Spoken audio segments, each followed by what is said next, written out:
In Quran 1886, it indicates that the sun has a physical place from where it sets from, where it says, until when he reached the setting of the sun, he found it setting in a body of dark water, and he found near it people.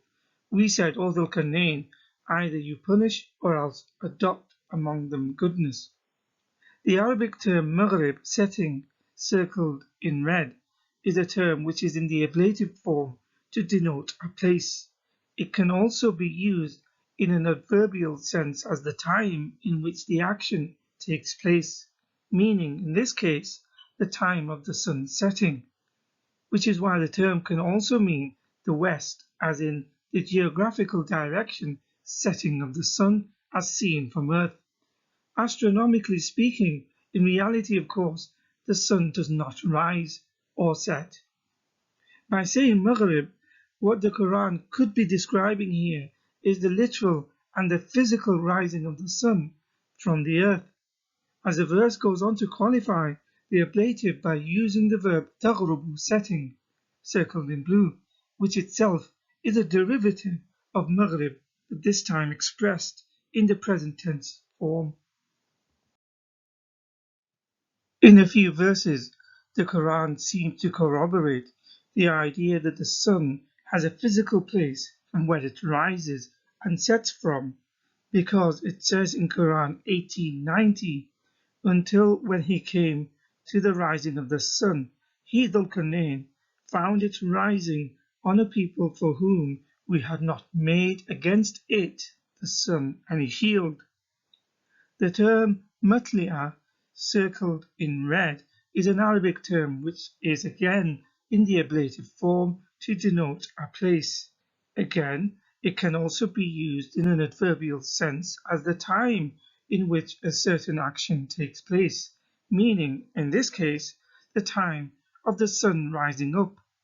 But what it does not mean here is the east, as in the geographical direction rising of the sun, in Arabic mashriq, as seen from earth, because that phrase has not been used in that way here as it is used elsewhere in the Quran, for example in Quran 2:258 to describe where the sun rises.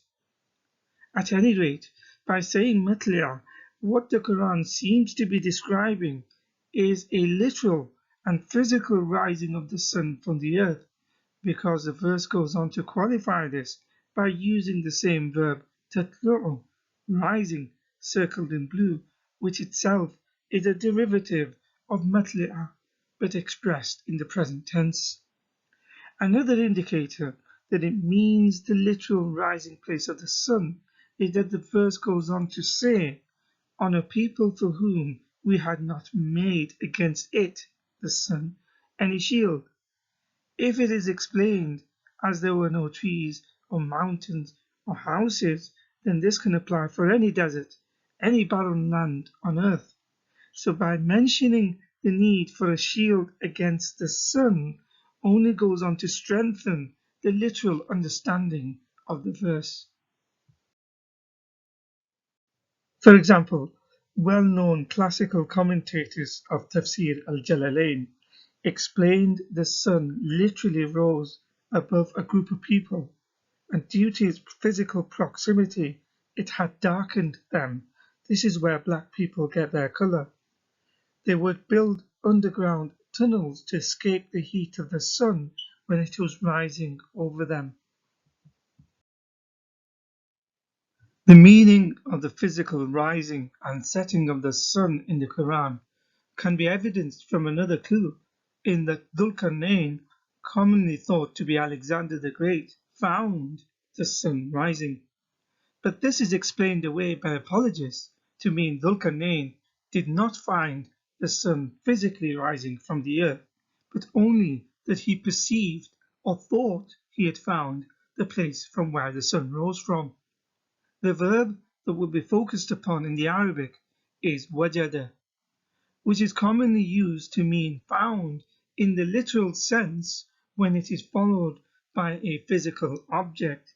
Here, the physical object is the sun. If the words perceived, appeared, or thought were meant, then these other verbs could have been used in the Quran as their derivative verb forms are found elsewhere in the Quran.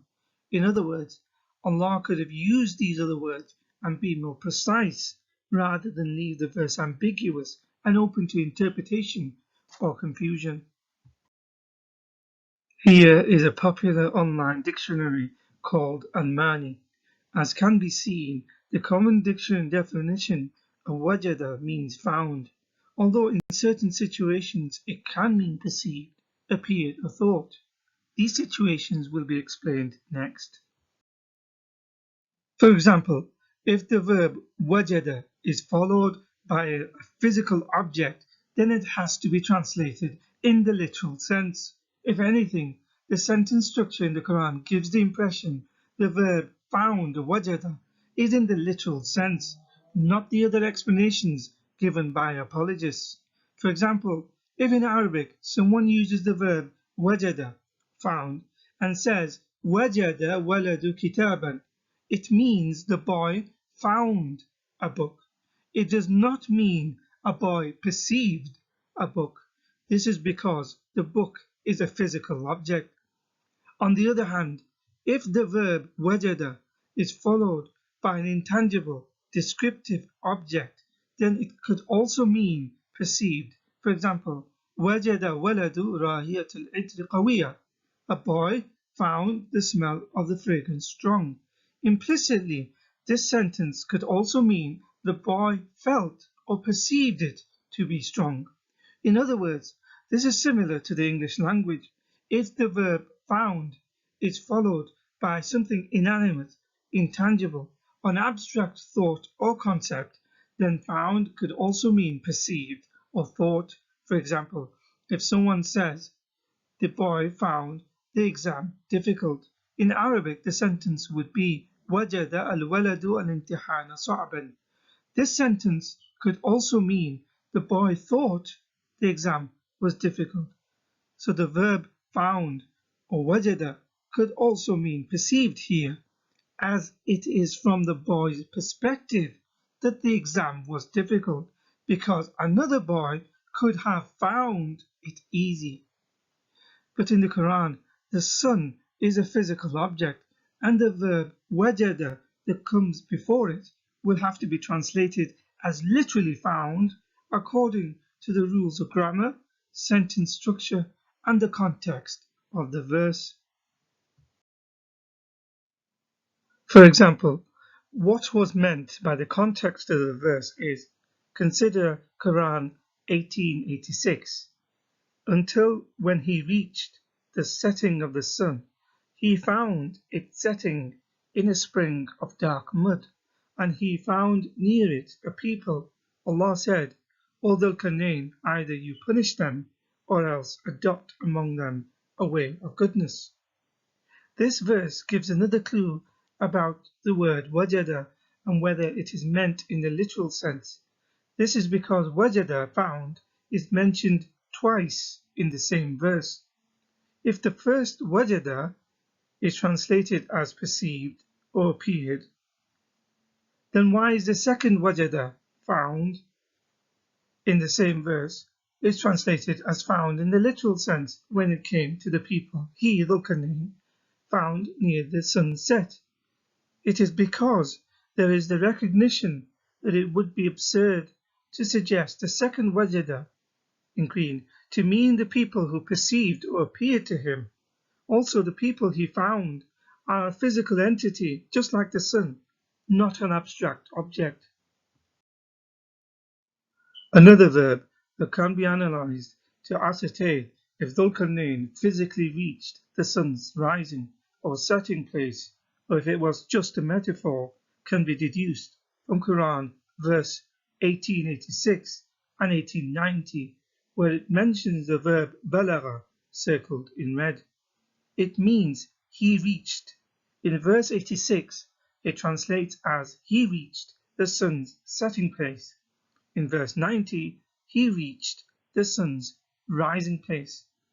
Apologists argue that it means that Dhul Qarnayn reached the time of when the sun was setting or rising respectively, not the physical place of the sun rising or setting was reached by him. Proof that the verse, when using balagha, means reaching the place, not the time, can be seen in a few verses' time. In Quran 18:93, where it says, until he reached balagha, a pass between the two mountains, he found wajada, in front of them a people who could hardly understand his language. So here the term balagha is repeated, and it is in reference to a physical place, a place between the two mountains. To say he reached the time between the two mountains makes no sense.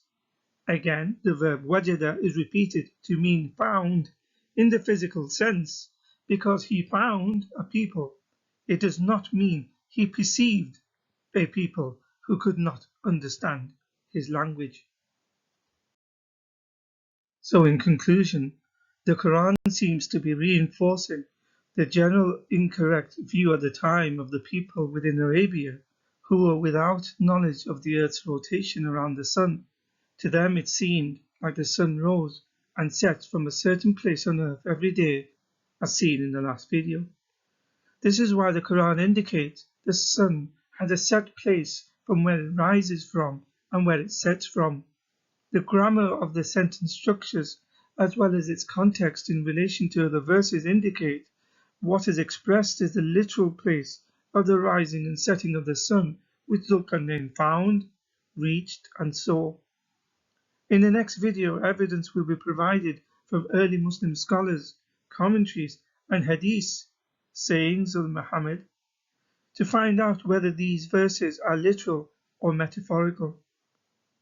The point remains, why would Allah reveal the verses in such a way that the plain reading depicts a 7th century inaccurate view of the universe? And why do the verses give the impression that it is to be read literally?